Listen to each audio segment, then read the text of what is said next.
Hello. In this lesson, I would like to talk about why unit circle is used in trigonometry study. Okay. First of all, we still want to recap the definition, right? Because we're talking about these 6 trig functions. They're still, every one of them is a function. Every one of them is a rule that assigned to each input, right? Our input here are angles measured from standard position, exactly one output, which is the ratio. We have a variety of ratios. In fact, we have 6 different kinds of ratio, right? We study it. And the domain, right? Domain is another topic we're going to study, but this time we're going to address why we choose unit circle. Well, the stage set, right? From the standard position, every angle is, the input angles are measured. And reference angle, we haven't get to use that very much, right? From the definitions perspective, right? In the definition, we see that the point on the terminal side of A, other than the origin. So this point is on the terminal side, other than the origin. It didn't say which point, what are the features of this point, right? So we really can pick any points on the terminal. So I want to show you an example. For example, if I choose 3, 4, which is the familiar examples we did with the previous recordings, and the other one we use 3/5 and 4/5. So these 2 points, which are there on the unit circle, and we're going to apply the definition, right? Sine, cosine, sine, cosine, right? And we found that if we have chosen points 3, 4, right, which x is 3, y is 4, y is 4, right? And we calculate the r, right? And r is 5, sine of A would be y over r equals 4 over 5. Cosine of A will be x over r, right? On the other side, if we have chosen 3/5 and 4/5, then x will be 3/5 and y will be 4/5. 4/5. And the r would be x squared plus y squared. In our case, 3/5 squared plus 4/5 squared. So our calculation will lead us to r equals to 1. And sine of A would just be y over r. R is 1, so it's still 4/5. You can see as long as the 2 points are on this terminal, other than the origin, right? We get the same ratio for sine, cosine, and they're going to be the same ratio for tangent, cotangent, right? So if we continue on this list, right? And you will find that they're gonna have the same ratio, right? So let's continue. I'm gonna add 4 more rows. Okay, so tangent of A, which is gonna be y over x, right? Well, y over x, 4 over 3. And this other one will be tangent A, y over x. We end up with y, this is y, 4 over 5, and x is 3 over 5, right? The common denominator is 5, so let me make the fonts just a little bit larger, right? And it is still 4 over 3, still 4 over 3. And for cotangent A, is x over y, right? X over y, right? So x over y, right? And it's going to be 3 over 4. And the cotangent,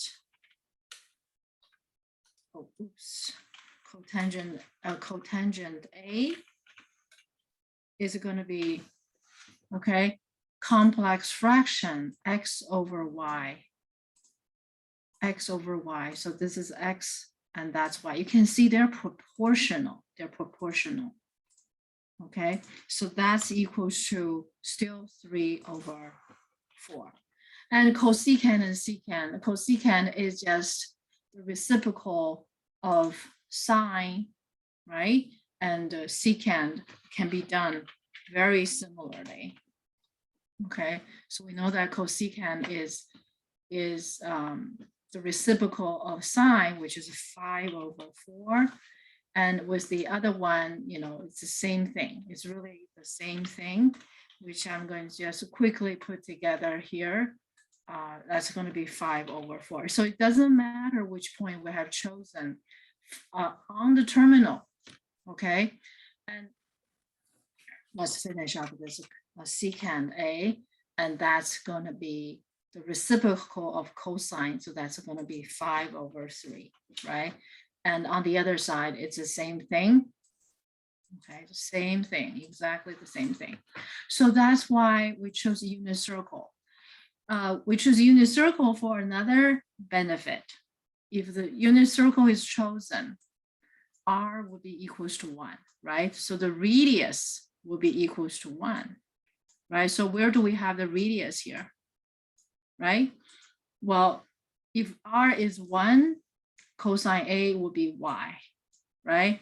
And all of these calculations becomes a little bit more simplified. There's another reason for this choice of unit circle though, and which is commonly addressed in, I would say in some literatures, right? And both are good explanations, but I'm just going to take you to see this piece, right? So suppose we have chosen this point arbitrarily on the terminal, right? Arbitrarily chosen this point on the terminal. And then I'm going to choose another point. Okay, I'm going to choose another point. I'm going to put a star here. Okay, just arbitrarily. Okay, so for these 2 points, and of course we have x, y. So for the x, y here, I'm going to use consistently, the x would be the green, right? The y is going to be the green as well. All right, and for the star, for the other point, and we're gonna use blue, right? So the x is over here, and the y is over here. You can see this triangle, right? This triangle with 2 blue sides, 2 blue legs, 2 blue legs is similar to the big right triangle. They're both right triangles. So all the sides are proportional. So this hypotenuse is proportional to the long hypotenuse. And the sides are proportional. The blue and the green are proportional. The blue and the green are all proportional. For that reason, so it doesn't matter which point we have chosen. It doesn't matter, which point we have chosen, because all of these sides, right? The blue and the green points, they're proportional, right? So when we do the ratio, we're bound to have the same ratio. We're bound to have the same ratio, just like the examples we did earlier, right? So these proportional, right? Let's take a second look of the examples we did earlier, right? So what we saw between these 2 points, they are proportional because they're on the same line. They're on the same line. So it's like 3, 4 is being scaled by 5 from a circle of radius 5 to unit circle. So this is the reason why we have chosen unit circle. Okay. And next, we're going to see what else can be derived. And of course, we're going to start using unit circle from this point on. Okay. So until next time, thank you for watching.